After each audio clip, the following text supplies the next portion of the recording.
John ஜபராஜை பற்றி தான். ஊழிகார மீட்டினா John Jebaraj. வேற வேலையே இல்லையாப்பா உங்களுக்கெல்லாம்? தேவனுடைய ஊழியக்காரர் அவர் ஆண்டவர் அழைத்திருக்கிறார். அவர் நியாயம் விசாரிக்க போறாரு. இடையில நீ யாரு? பிசுறு மாதிரி. ஆமே, யார் இவரு? எதுக்கு நீ வர இடையில?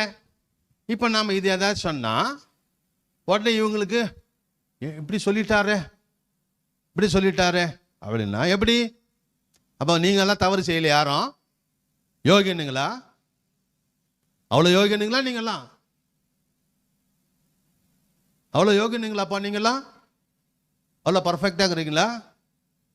அதனால போயிட்டு வேலையை பாருங்கப்பா. போயிட்டு உங்க வேலையை போய் என்ன செய்யுங்க பாரு. உப்பு சாப்பிட்டா தண்ணி குடிக்க போறான். என்னதுங்க பழமொழி?